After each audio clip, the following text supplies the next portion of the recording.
લંબવૃત્તીય શંકુનું પૃષ્ઠફળ S આપેલ હોય ત્યારે મહત્તમ ઘનફળવાળા શંકુનો અર્ધશીર કોણ sin ઇન્વર્સ 1/3 છે તેમ સાબિત કરો. દાખલા નંબર 26 ફરીથી લંબવૃત્તીય શંકુ.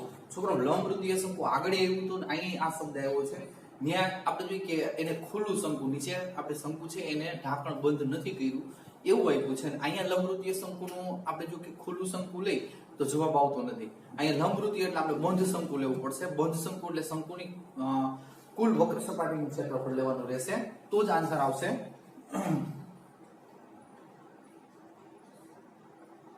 શંકુનું પૃષ્ઠફળ S આપેલ હોય ત્યારે મહત્તમ ઘનફળવાળા શંકુનો અર્ધશીર કોણ sin ઇન્વર્સ 1/3 છે તેમ સાબિત કરો. હવે બાળકો આ શંકુ દોરેલું છે, આ A છે, ઊંચાઈ ત્રિજ્યા r અને આપણે જોઈએ કે L.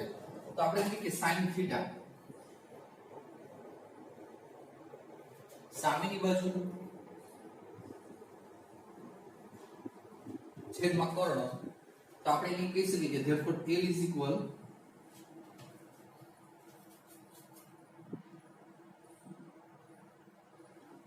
r sin theta. L is equal r sin theta.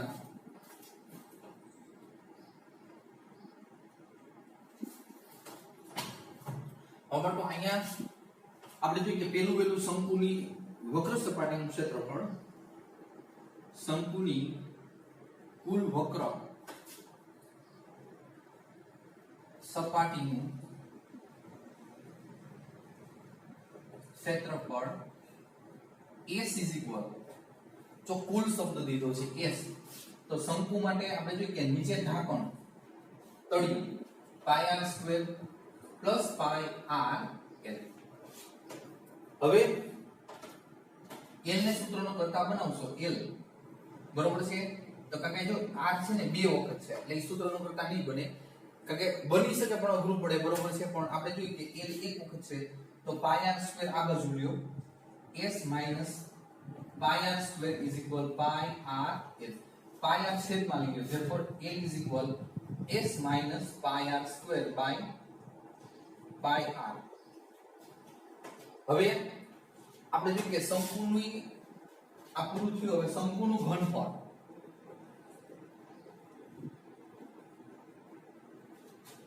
V is equal 1/3 pi r square h.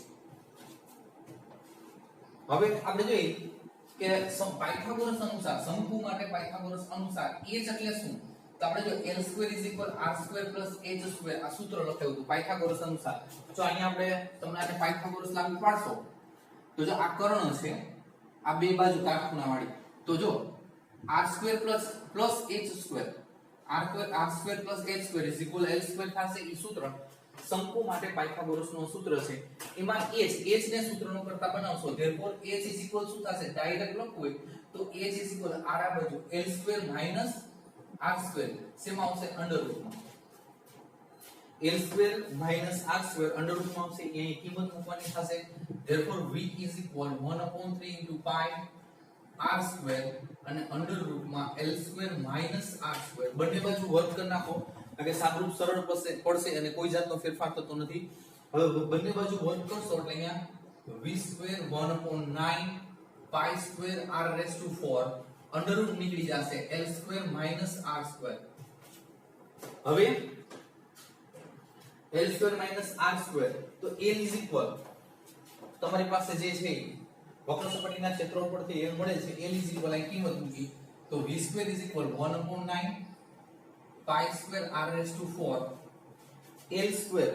તો આપણે જોઈએ કે અહીંયા શું કહી શકીએ, L square ક્લોઝ બ્રેકેટમાં આપણે લઈ S minus pi r square all over square by આપણે કહી શકીએ કે pi square r square. જો S minus pi r square all over square અને છેદને pi square r square minus r square જે પડ્યા છે.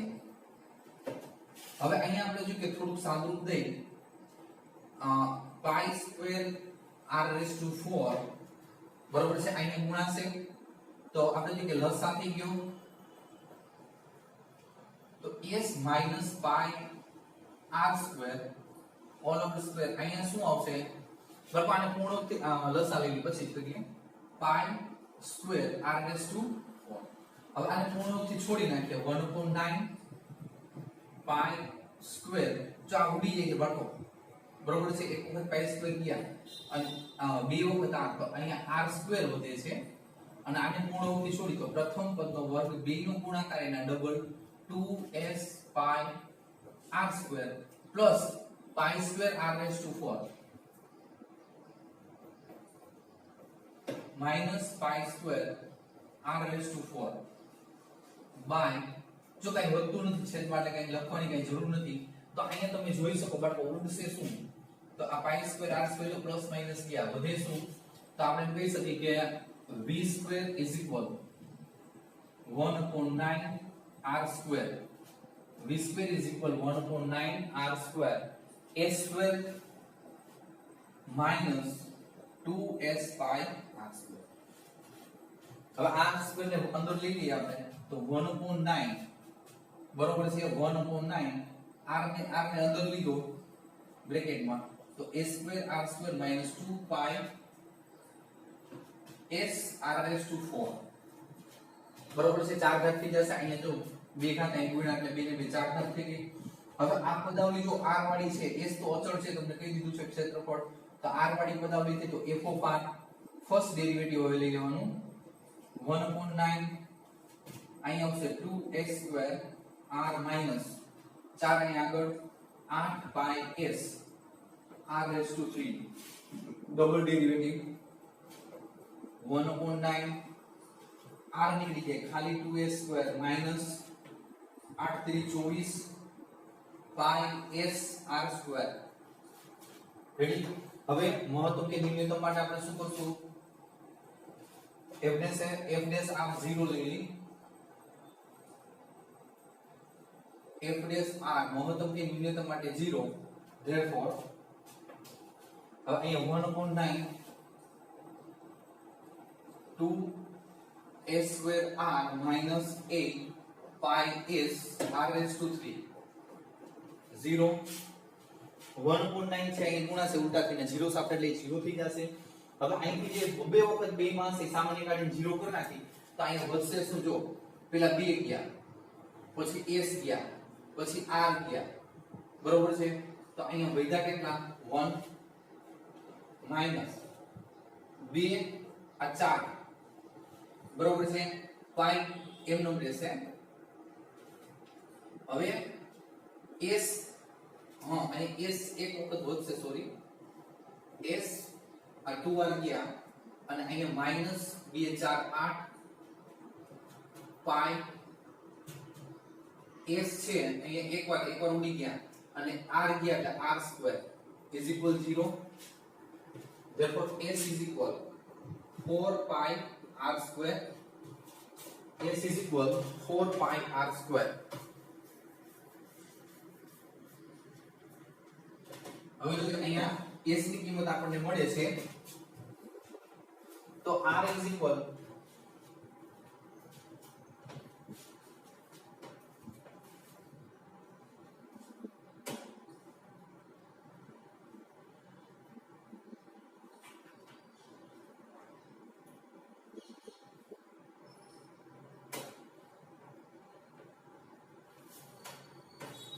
હવે અહીંયા બરાબર s is equal 4 pi r square double dash માં આપણે કિંમત મૂકવાની થાય r સ્ક્વેર ની બરોબર છે તો r is equal therefore r is equal અહીંયા આવશે s upon 4 pi under route માં આવશે. જો અહીંયા આપણે r ને સૂત્રનો પ્રતાપ બનાવ્યો છે r is equal under route આ 4 pi છેદમાં બરોબર છે under route s upon 4 pi અહીંયા આપણે ડબલ ડેશ માં કિંમત મૂકીએ f double dash s upon 4 pi equal 1/9 m નો હવે 2 આપણે છે m નો s સ્ક્વેર m નો રહેશે બરોબર. અથવા તો પડતો જો આની s ની કિંમત ડાયરેક્ટ મૂકી દઈએ તો આપણને કંઈક ખબર પડશે s સ્ક્વેર r ની કિંમત મૂકવા કરતા s ની કિંમત મૂકીએ તો સરળ રહેશે. r ની કિંમત હવે a સ્ક્વેર એમનો -24 આ પાઈ s અને r ની કિંમત છે બ્રેકેટમાં s upon 4 પાઈ.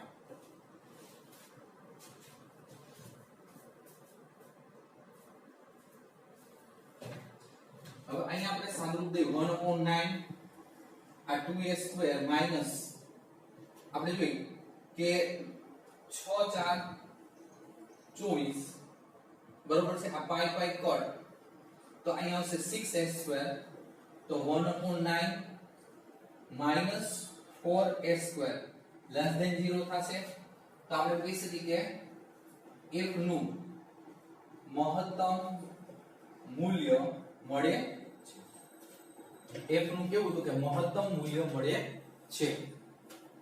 હવે આપણે જોઈએ કે જે સાબિત કરવાનું છે આપણે θ sin inverse 1/3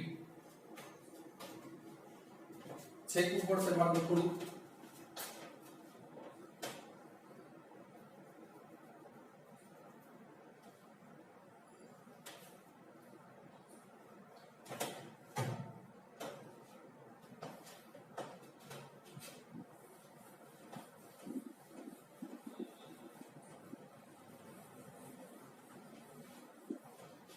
હવે જો અહીંયા આપણું જે આ સૂત્ર છે s is equal pi r square plus pi r l બરોબર છે. સરફેસ એરિયા ક્ષેત્રફળ બરોબર છે total surface area pi r square plus pi r l શંકુની કુલ વક્ર સપાટીનું ક્ષેત્રફળ. હવે એમાં s is equal આપણને 4 pi r square મળ્યા છે તો અહીંયા 4 pi r square આ pi r square plus pi r l. હવે આ બાજુ લ્યો આ માઈનસ થશે 4 pi r square minus pi r square is equal pi r l. તો અહીંયા કેટલા વધશે 3 pi r square is equal pi r l. તો બાળકો તમે જોઈ શકો pi ગયા r એક વખત ગયા અહીંયા વધ્યા 3r is equal l. તો અહીંયા આપણે જોઈ છે જો r by l is equal 1/3 r by l is equal 1/3. તો છોકરાઓ જો r by l is equal અહીંયા આપણે શું લખ્યું sin θ અહીંયા આપણે sin θ લખી શકીએ તો આપણે જોઈએ કે r by l એટલે sin θ is equal 1/3 sin એટલે θ is equal sin inverse 1/3 બરોબર છે. જો r by l એટલે તમને દર્શાવ્યું છે મેં r by l is equal sin θ મૂકો sin ઓલી બાજુ sin inverse 1/3.